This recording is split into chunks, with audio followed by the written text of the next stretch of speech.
Chapter 18. And David numbered the people that were with him, and set captains of thousands, and captains of hundreds over them. And David sent forth a third part of the people under the hand of Joab, and a third part under the hand of Abishai the son of Zeruiah, Joab's brother, and a third part under the hand of Ittai the Gittite. And the king said unto the people, I will surely go forth with you myself also. But the people answered, Thou shalt not go forth. For if we flee away, they will not care for us, neither if half of us die will they care for us. But now thou art worth 10,000 of us. Therefore now it is better that thou succor us out of the city. And the king said unto them, What seemeth you best I will do. And the king stood by the gate side, and all the people came out by hundreds and by thousands.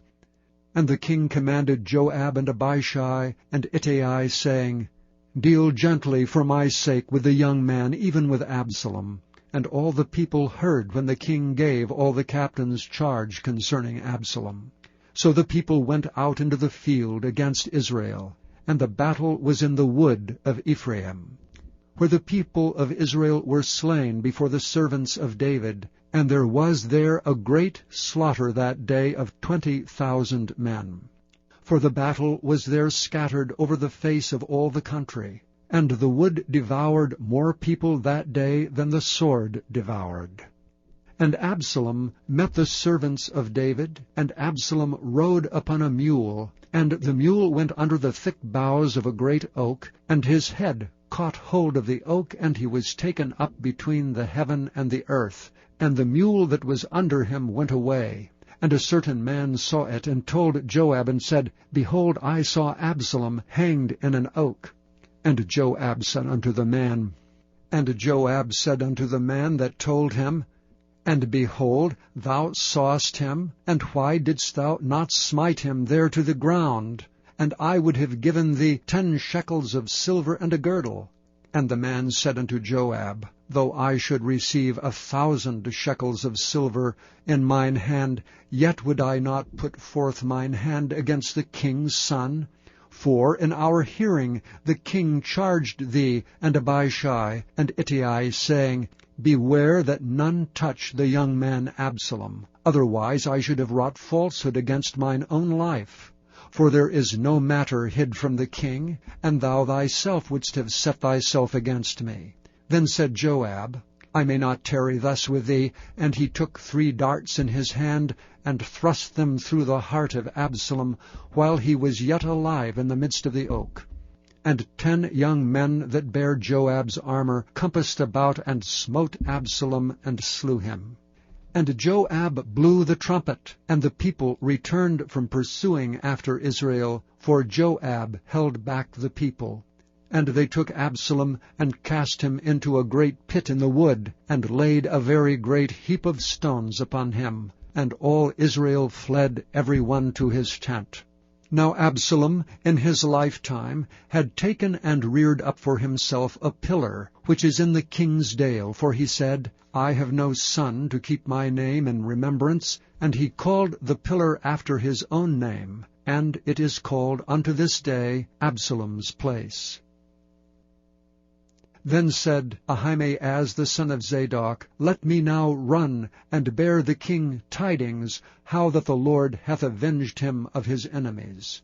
And Joab said unto him, Thou shalt not bear tidings this day, but thou shalt bear tidings another day. But this day thou shalt bear no tidings, because the king's son is dead. Then said Joab to Cushai, Go tell the king what thou hast seen. And Cushai bowed himself unto Joab, and ran. Then said Ahimaaz the son of Zadok yet again to Joab, But howsoever let me, I pray thee, also run after Cushai. And Joab said, Wherefore wilt thou run, my son, seeing that thou hast no tidings ready? But howsoever, said he, let me run. And he said unto him, Run. Then Ahimaaz ran by the way of the plain, and overran Cushai. And David sat between the 2 gates, And the watchman went up to the roof over the gate unto the wall, and looked up his eyes, and looked, and behold, a man running alone. And the watchman cried and told the king, and the king said, If he be alone, there is tidings in his mouth. And he came apace and drew near, and the watchman saw another man running. And the watchman called unto the porter, and said, Behold, another man running alone. And the king said, He also bringeth tidings. And the watchman said, Methinketh the running of the foremost is like the running of Ahimaaz the son of Zadok. And the king said, He is a good man, and cometh with good tidings.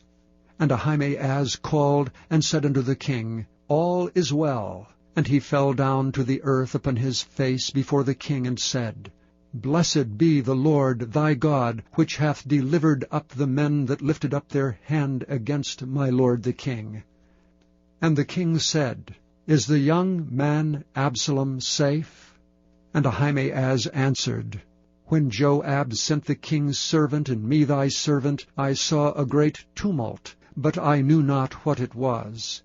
And the king said unto him, Turn aside and stand here. And he turned aside and stood still, and behold, Cushai came. And Cushai said, Tidings, my lord the king, for the Lord hath avenged thee this day of all them that rose up against thee. And the king said unto Cushai, Is the young man Absalom safe? And Cushai answered, The enemies of my lord the king, and all that rise against thee to do thee hurt, be as that young man is. And the king was much moved, and went up to the chamber over the gate, and wept. And as he went, thus he said, O my son Absalom, my son Absalom, would God I had died for thee, O Absalom, my son, my son.